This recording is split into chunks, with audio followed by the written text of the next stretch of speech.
이번에는 자폐 스펙트럼 장애에 대해 알아보겠습니다. 자폐 스펙트럼 장애의 증상 및 특징. 자폐 스펙트럼 장애는 크게 두 가지 영역에서 어려움을 겪는다는 특징이 있습니다. 첫 번째, 사회적 의사소통과 상호작용의 어려움. 다른 사람과 눈을 맞추거나 얼굴 표정을 읽는 것이 어렵습니다. 대화 중에 다른 사람의 감정을 이해하기 어렵거나 적절한 반응을 보이지 못할 수 있습니다. 친구를 사귀거나 관계를 유지하는 것이 힘듭니다. 특정한 말이나 표현을 반복해서 사용하는 경우가 많습니다. 두 번째, 제한적이고 반복적인 행동, 관심사, 활동. 같은 행동을 반복해서 하거나 특정한 규칙이나 루틴을 엄격히 지키려고 합니다. 특정한 장난감이나 활동에 과도하게 몰두하는 경우가 있습니다. 작은 변화에 크게 불안해하거나 화를 낼 수 있습니다. 빛, 소리, 냄새 등에 대해 매우 민감하거나 반대로 무감각할 수 있습니다.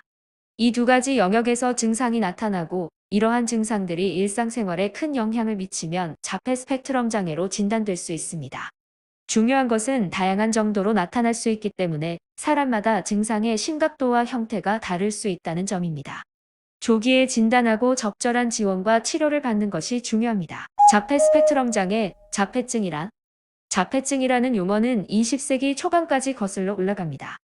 자폐증과 관련된 첫 번째 기술은 1911년에 스위스 정신과 의사인 유진 블루일러에 의해 사용되었습니다. 1908년 유진 블루일러는 이전의 조발성 치매로 알려진 질환을 정신분열증이라는 새로운 용어로 명명하였습니다. 블루일러는 조발성 치매라는 용어가 초기 발병과 치매로 인한 퇴행을 강조하지만 이 질환의 다양한 증상과 경과를 설명하기에 부족하다고 생각했습니다. 1911년 블루일러는 정신분열증 연구를 계속하던 중 자폐증이라는 용어를 처음 사용했습니다. 자폐는 그리스어 오토지에서 유래한 것으로 자신을 의미합니다. 블루일러는 이를 통해 현실로부터의 철회와 내면의 자기 중심적인 세계로의 몰입을 설명하고자 했습니다. 블루일러에게 자폐는 독립적인 진단명이 아닌 정신분열증의 한 증상을 의미했습니다. 이는 사회적 상호작용과 현실로부터의 단절을 설명하기 위한 용어로 환자들이 어떻게 고립되고 내면의 경험에 몰두하는지를 강조했습니다. 이때의 자폐는 우리가 현재 이해하고 있는 자폐 스펙트럼 장애와는 다른 개념이었습니다. 현재 우리가 알고 있는 자폐증의 용어는 1940년대에 레오 카너와 한스 아스퍼거에 의해 널리 사용되기 시작했습니다. 카너는 1943년에 조기 유아 자폐증이라는 용어를 사용해 이 장애를 처음으로 설명했습니다. 아스퍼거는 1944년에 유사한 증상을 보이는 아이들을 연구했는데 그의 연구는 훗날 아스퍼거 증후군으로 알려지게 되었습니다. 레오 카너는 자폐 스펙트럼 장애를 처음으로 기술한 미국의 정신과 의사입니다. 그는 1894년 오스트리아에서 태어나 1924년에 미국으로 이주했습니다. 카너는 존스 홉킨스 병원에 근무하면서 어린이 정신과 분야를 개척했습니다. 1943년에 카너는 조기 유아 자폐증이라는 논문을 발표했습니다. 11명의 어린이를 보고하며 이 아이들이 사회적 상호작용과 의사소통에 어려움을 겪고 제한적이고 반복적인 행동을 보인다는 공통점을 보고했습니다. 이 연구는 자폐 스펙트럼 장애에 대한 최초의 체계적인 연구로 평가받고 있습니다. 카너는 이 연구에서 자폐 스펙트럼 장애가 부모의 양육 방식과는 무관하다는 점을 강조했습니다. 브루노 베텔하임이 냉담한 어머니 이론은 1940년대 후반에서 1950년대에 걸쳐 발전하고 발표되었습니다. 이는 자폐가 부모의 정서적 냉담함 때문에 발생한다는 이론이었습니다. 카너가 자폐증의 생물학적 원인을 강조한 반면 베텔하임은 자폐증의 심리적 원인에 초점을 맞추었습니다. 이후 연구들은 자폐증이 생물학적 및 유전적 요인에 기인한다는 것을 밝혀내면서 베텔하임의 이론은 점차 기각되었습니다. 따라서 자폐증이라는 용어는 1911년에 처음 등장했지만 현재 우리가 이해하고 있는 자폐증은 1940년대의 레오 카너와 한스 아스퍼거의 연구를 통해 구체화되었습니다. 자폐 스펙트럼 장애의 진단 연령. 자폐 스펙트럼 장애는 보통 생후 18에서 24개월 사이에 진단할 수 있지만 더욱 정확한 진단은 2에서 3세 사이에 이루어지는 경우가 많습니다. 초기 진단과 조기 개입은 자폐 스펙트럼 장애를 가진 아이들의 발달과 삶의 질에 중요한 영향을 미칠 수 있습니다. 초기 징후는 18개월 이전에도 관찰될 수 있습니다. 예를 들어 아이가 눈 맞춤을 피하거나 이름을 불러도 반응하지 않거나 다른 사람들과 상호작용하는 데 어려움을 겪는 등의 행동이 나타날 수 있습니다. 2에서 3세의 자폐 스펙트럼 장애의 증상이 더 명확하게 드러나며 언어 발달 지연이나 사회적 상호작용의 문제 등이 눈에 띄게 됩니다. 대부분의 부모와 전문가들은 이 시기에 문제를 인식하고 진단을 받게 됩니다. 자폐 스펙트럼 장애의 유병률. 자폐 스펙트럼 장애의 유병률은 최근 몇 년간 증가하는 추세를 보이고 있습니다. 전 세계적으로 자폐 스펙트럼 장애의 유병률은 약 1에서 2%로 보고되고 있습니다. 예를 들어 미국 질병통제예방센터의 보고에 따르면 미국 내에서 자폐 스펙트럼 장애의 유병률은 54명 중 1명꼴로 나타나고 있습니다. 한국에서도 유사한 비율을 보이며 자폐 스펙트럼 장애를 가진 아동과 성인이 점점 더 많이 진단되고 있습니다. 유병률의 증가 이유로는 진단 기준의 변화, 인식의 증가, 그리고 의료 접근성 향상 등이 꼽히고 있습니다. 조기 진단과 개입이 중요하며 자폐 스펙트럼 장애를 가진 개인들이 더 나은 지원과 치료를 받을 수 있도록 사회적인 관심과 노력이 필요합니다. 자폐 스펙트럼 장애의 의학적 진단 기준. 자폐 스펙트럼 장애는 사회성 발달에 지속적이며 심각한 이상과 결함을 보이는 대표적인 신경발달성 질환입니다. 자폐 스펙트럼 장애는 첫 번째, 말을 주고받고 감정이 오고 가는 등의 상호작용에 어려움을 보입니다. 즉 사회적인 의사소통과 상호작용, 그리고 감정의 상호성에 지속적인 결함을 보입니다. 다른 사람과 감정을 공유하기 어렵고 사회적인 상호작용을 시작하기 어렵습니다. 두 번째, 비언어적인 의사소통에 결함이 있습니다. 한 드라마의 천재 변호사는 말을 잘하지만 비언어적 의사소통에 결함을 보였습니다. 천재 변호사는 다른 사람의 감정, 얼굴 표정과 행동을 통한 의사소통을 이해하는 데 어려움이 있습니다. 세 번째, 친구나 가족 등과 상호관계가 시작되더라도 이러한 관계를 발전하거나 유지하기 어렵습니다. 자폐 스펙트럼 장애는 이와 같은 세 가지 주요 사회성 발달 모두의 이상을 보입니다. 자폐 스펙트럼 장애는 이상의 세 가지 증상과 함께 아래 네 가지 특성 중 적어도 두 가지 이상의 특성이 나타납니다. 1. 반복적으로 장난감을 쭉 늘어놓거나 다른 사람의 말을 그대로 반복하는 반향어를 합니다. 즉, 상동적이거나 반복적 행동을 보입니다. 드라마의 천재 변호사 주인공은 앞으로 해도 뒤로 해도 이름이 똑같다는 말을 반복적으로 하고 장소를 이동할 때 손가락으로 수를 세는 반복 행동을 했습니다. 2. 동일성에 대한 고집을 보입니다. 예를 들면 매일 똑같은 것을 먹는 것입니다. 아침, 점심, 저녁으로 모두 김밥을 먹는 사람, 학교를 갈 때 똑같은 길로만 다니는 사람이 있습니다. 똑같은 형태의 인사를 하고 변화를 어려워합니다. 3. 극도로 제한되고 고정된 흥미를 갖습니다. 고래에 대한 극도로 제한되고 고정된 흥미를 갖거나 숫자나 글씨에 대한 제한되고 고정된 흥미를 갖는 것입니다. 4. 감각에 대한 과소 또는 과잉 반응을 보입니다. 빛이나 움직임 등의 시각적 자극에 매료되거나 음식이나 장난감을 매번 냄새를 맡고 또는 특정한 소리나 감촉에 부정적인 반응, 즉 감각 방어를 보입니다. 그리 크지 않은 소리에 대해서도 청각 방어를 보일 수 있습니다. 통증이나 온도에 대한 반응이 부족한 것도 감각 통합의 이상입니다. 따라서 자폐 스펙트럼 장애는 사회적 의사소통과 상호작용에 어려움을 보이고 동시에 반복적인 행동, 동일성에 대한 고집, 제한된 흥미, 그리고 감각에 대한 과잉 또는 과소 반응 등에서 두 가지 이상의 증상을 보여야 합니다. 이러한 증상은 반드시 발달 초기부터 나타나야 하며 이 증상들로 인하여 아이의 기능에 뚜렷한 장애가 초래되어야 합니다. 또한 이와 같은 증상이 지적장애 등으로 설명되지 않아야 합니다. 최근에는 아스퍼거 증후군, 고전적 자폐증, 소화기 붕괴성 장애, 그리고 비정형 자폐증의 용어가 DSM-5에서 사용되지 않고 있습니다. DSM-5는 미국 정신의학회가 발행하는 정신질환 진단 및 통계 편람의 오판입니다. 이 편람은 정신질환의 진단 기준을 제시하는 중요한 문서입니다. 2013년에 발행된 DSM-5에서는 아스퍼거 증후군 등을 별도의 진단 항목으로 분류하지 않고 자폐 스펙트럼 장애라는 더 넓은 범주의 진단명을 사용합니다. 이는 자폐 스펙트럼 장애가 다양한 증상과 기능 수준을 포함한다는 연속성의 개념을 반영한 것입니다. 이 변화는 진단의 일관성과 명확성을 높이고 다양한 자폐 스펙트럼 장애를 가진 사람들을 포괄적으로 이해하고 지원하기 위한 것입니다. 자폐 스펙트럼 장애의 동반 질환과 장애. 자폐 스펙트럼 장애는 다양한 동반 질환과 장애와 함께 나타날 수 있습니다. 이러한 동반 질환과 장애는 개인에 따라 다양하며 자폐 스펙트럼 장애의 관리와 치료 계획의 중요한 요소가 됩니다. 주요 동반 질환과 장애는 다음과 같습니다. 첫 번째, 정신건강 관련 동반질환입니다. 불안장애. 일반 인구보다 불안장애의 유병률이 높습니다. 사회 불안, 강박장애, 특정 공포증 등이 포함됩니다. 우울증. 우울증은 청소년과 성인 자폐 스펙트럼 장애 환자에서 흔히 발생하며 기분 변화, 슬픔, 흥미 감소 등의 증상이 나타납니다. 주의력 결핍 과잉 행동장애. 많은 자폐 스펙트럼 장애 환자들이 주의력 결핍 과잉 행동장애 증상을 보이며 주의력 결핍, 과잉 행동, 충동성이 주요 특징입니다. 두 번째, 발달 및 학습 관련 동반장애입니다. 지적 장애.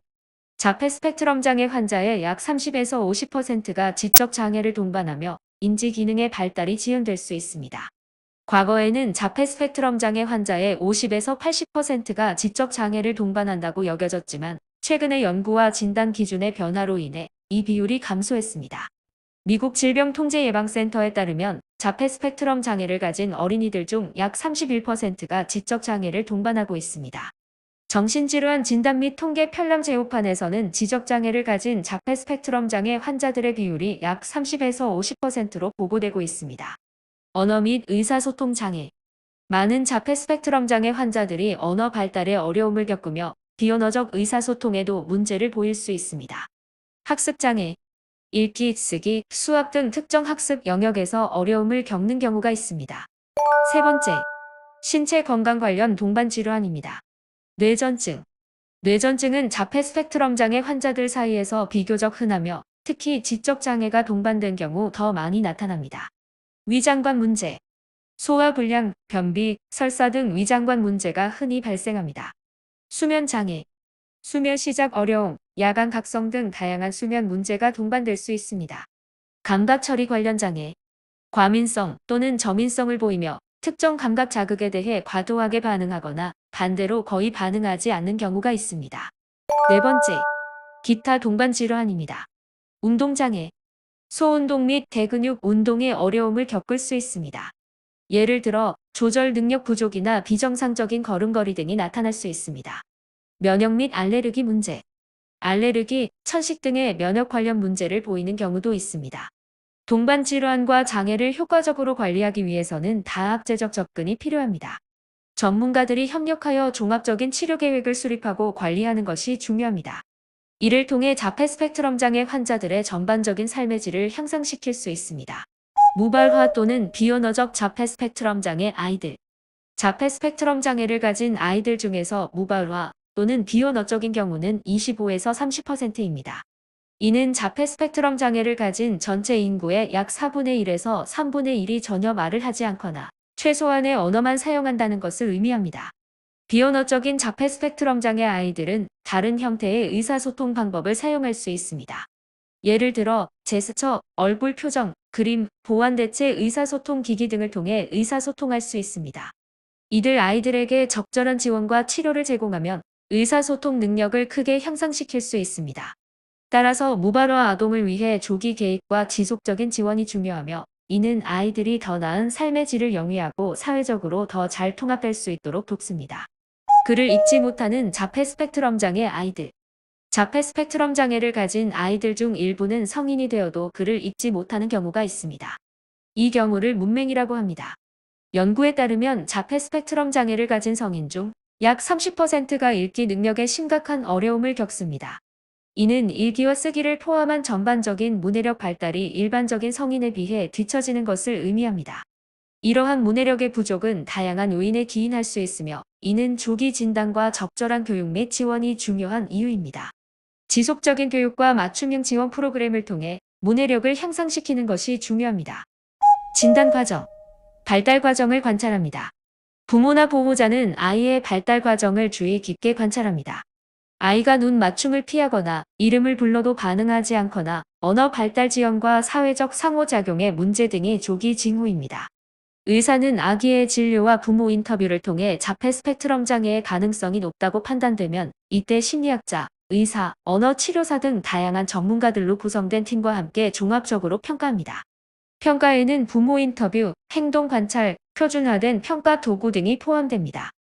자폐 스펙트럼 장애의 진단 도구. 자폐 스펙트럼 장애를 진단하는 데 가장 흔히 사용되는 진단 도구 3가지는 다음과 같습니다. 에이도스2. 다양한 상황에서의 사회적 상호작용, 의사소통, 놀이 및 제한된 관심사와 반복적 행동을 관찰하여 평가하는 표준화된 관찰 도구입니다.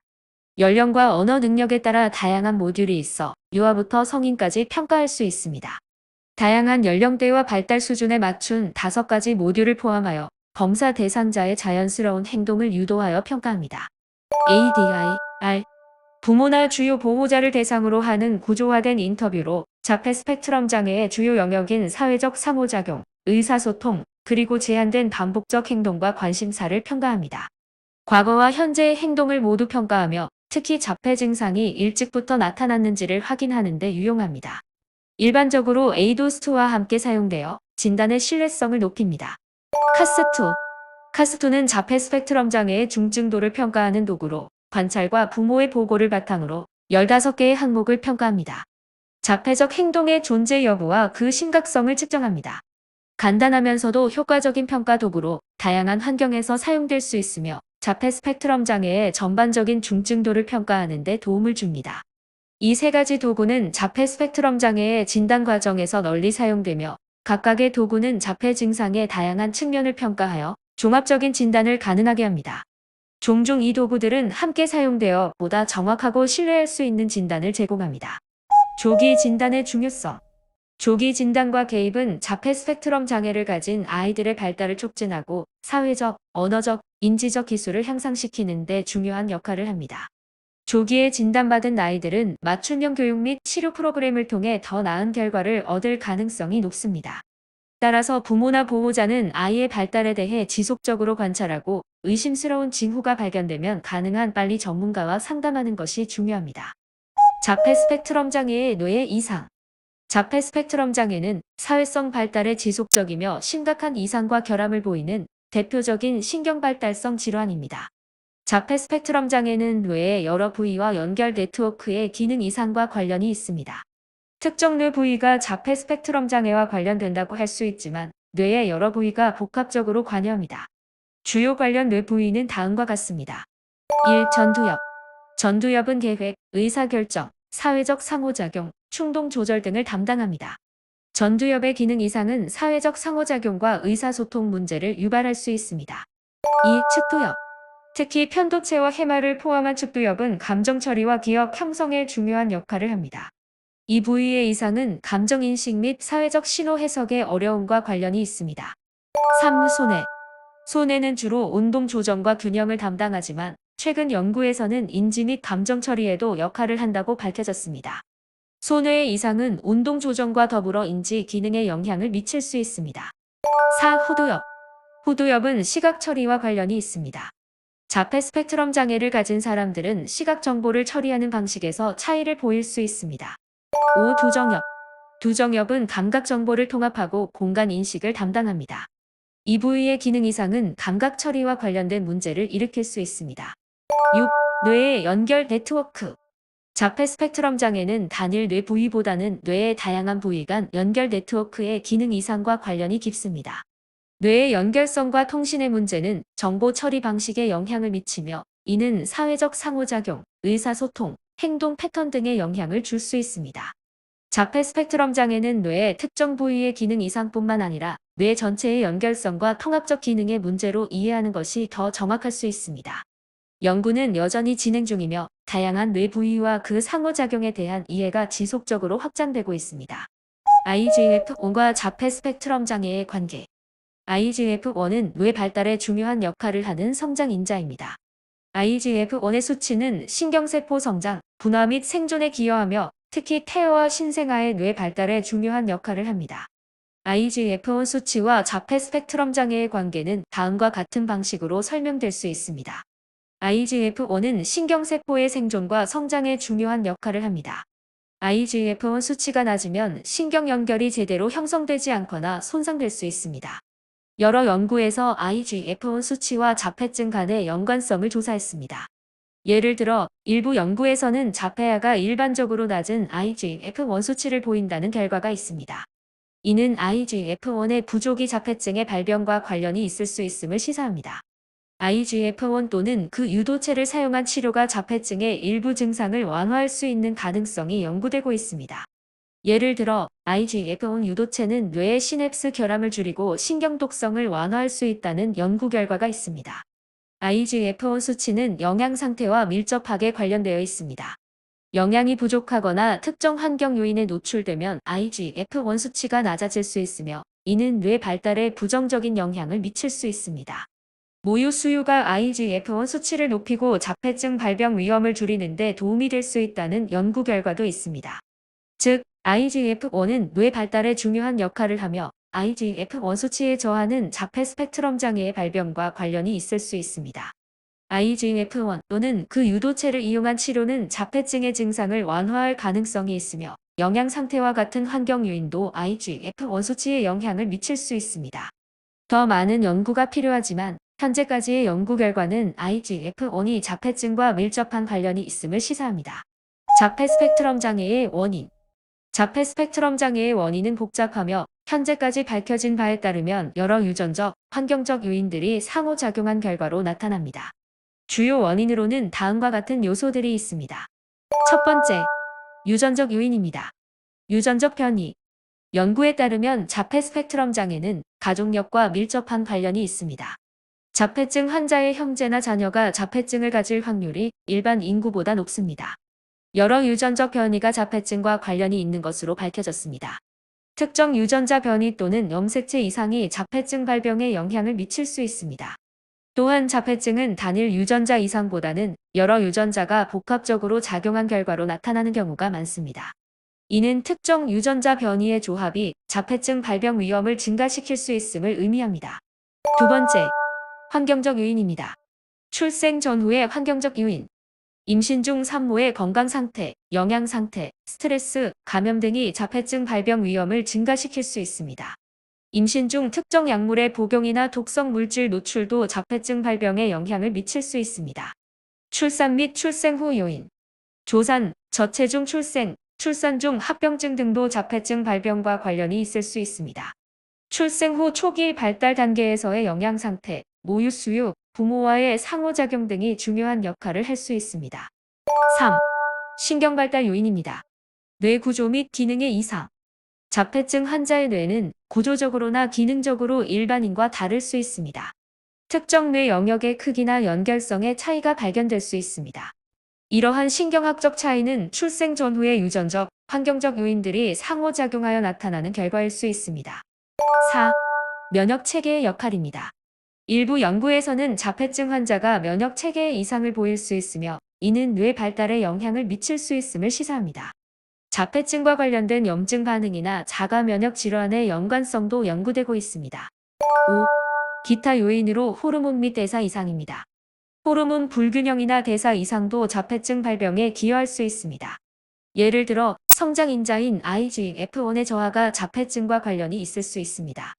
정리하면 자폐 스펙트럼 장애의 원인은 다중 요인의 복합적인 결과로 유전적 요인과 환경적 요인이 상호작용하여 발생합니다. 현재까지의 연구 결과는 자폐증의 복잡성을 이해하는 데 중요한 단서를 제공하지만 여전히 많은 부분이 미지의 영역으로 남아 있습니다. 자폐증의 정확한 원인을 밝히기 위해서는 더 많은 연구가 필요합니다. 자폐 스펙트럼 장애의 치료. 자폐 스펙트럼 장애는 현재로서는 완치가 가능한 병이 아닙니다. 그러나 조기에 진단받고 적절한 치료와 지원을 받으면 아이의 삶의 질을 크게 향상시킬 수 있습니다. 조기 개입은 아이가 더 나은 의사소통 기술을 배우고 사회적 상호작용을 개선하며 일상생활에서의 도전 과제를 극복하는 데 도움이 됩니다. 치료 방법에는 언어치료, ABA 치료 등의 행동치료, 사회적 기술 훈련, 작업치료 등이 포함됩니다. 이러한 치료와 지원은 아이의 강점과 필요에 맞추어 개별적으로 계획됩니다. 중요한 것은 아이의 발전을 도와주고 필요한 지원을 지속적으로 제공하는 것입니다. 많은 자폐 스펙트럼 장애를 가진 아이들이 적절한 지원을 통해 사회적, 교육적, 직업적 성공을 거두고 행복한 삶을 살고 있습니다. 따라서 조기 진단과 꾸준한 지원이 중요합니다. 자폐 스펙트럼 장애 성인의 평균 수명. 자폐 스펙트럼 장애를 가진 성인의 평균 기대 수명은 일반 인구보다 낮습니다. 연구에 따르면 자폐 스펙트럼 장애를 가진 사람들의 평균 수명은 약 36에서 58세 사이로 보고됩니다. 이는 일반 인구의 평균 기대 수명인 72세보다 현저히 낮은 수치입니다. 자폐 스펙트럼 장애 성인의 낮은 기대 수명에는 여러 요인이 작용합니다. 예를 들어 자폐 스펙트럼 장애를 가진 사람들은 심장질환, 자살, 그리고 뇌전증과 같은 건강 문제의 발생 위험이 더 높습니다. 뇌전증의 경우 자폐 스펙트럼 장애를 가진 사람들의 약 20에서 40%가 뇌전증을 경험하며 이는 일반 인구의 약 1%에 비해 매우 높은 수치입니다. 또한 사고로 인한 사망 위험도 높아 성인들은 익사, 질식, 그리고 기타 사고로 인한 사망 비율이 높은 것으로 나타났습니다. 자폐 스펙트럼 장애 성인의 삶. 자폐 스펙트럼 장애를 가진 아이들이 성장해서 성인이 되었을 때 그들의 삶은 매우 다양합니다. 일부는 독립적으로 생활하고 직업을 가질 수 있는 반면 다른 사람들은 지속적인 지원과 관리가 필요할 수 있습니다. 자폐 스펙트럼 장애 성인의 삶에 대해 알아보겠습니다. 1. 직업 및 교육. 많은 자폐 스펙트럼 장애 성인들은 자신이 관심을 가지고 있는 분야에서 일할 수 있습니다. 그러나 직업 유지에 어려움을 겪을 수 있으며 이로 인해 실업률이 높습니다. 일부는 대학교를 졸업하고 전문직에 종사하기도 하지만 지원이 필요한 경우가 많습니다. 2. 사회적 관계. 사회적 상호작용과 의사소통에 어려움을 겪는 경우가 많습니다. 친구를 사귀고 유지하는 것이 어렵고 고립감을 느낄 수 있습니다. 3. 생활 독립성. 일부 자폐 스펙트럼 장애 성인은 독립적으로 생활할 수 있지만 많은 사람들은 주거 지원이나 보호자가 필요합니다. 일상생활 관리와 관련된 기술을 배우는데 어려움을 겪을 수 있습니다. 자폐 스펙트럼 장애인에 대한 사회와 의료계의 지원. 직업 훈련 및 지원. 맞춤형 직업 훈련 프로그램과 직업 지원 서비스를 통해 자폐 스펙트럼 장애 성인들이 자신의 능력에 맞는 직업을 찾고 유지할 수 있도록 돕는 것이 중요합니다. 고용주들도 자폐 스펙트럼 장애에 대한 이해와 배려를 통해 이들의 직장 적응을 지원할 수 있습니다. 사회적 기술 훈련. 사회적 상호작용 기술을 향상시키기 위한 프로그램이 필요합니다. 그룹 활동, 사회적 상황 연습, 의사소통 기술 훈련 등을 통해 이들이 사회에 더 잘 적응할 수 있도록 돕습니다. 주거 지원. 독립적인 생활이 어려운 자폐 스펙트럼 장애 성인들에게는 지원주택이나 그룹홈과 같은 안전한 주거 환경을 제공하는 것이 중요합니다. 의료 지원. 지속적인 정신건강관리와 함께 필요시 심리치료와 상담을 제공하는 것이 중요합니다. 또한 감각 처리 문제나 행동 문제를 관리하기 위한 치료도 포함됩니다. 커뮤니티 프로그램. 자폐 스펙트럼 장애 성인들이 사회와 더 잘 통합될 수 있도록 다양한 커뮤니티 프로그램을 제공하는 것이 중요합니다. 이는 취미 활동, 스포츠, 예술 등 다양한 영역에서 이루어질 수 있습니다. 이와 같은 지원과 프로그램을 통해 자폐 스펙트럼 장애 성인들이 더 나은 삶을 살고 사회에 긍정적으로 기여할 수 있도록 돕는 것이 중요합니다. 지속적인 연구와 이해가 필요하며 사회 전반의 인식 개선이 함께 이루어져야 합니다. 감사합니다. 임신영이었습니다.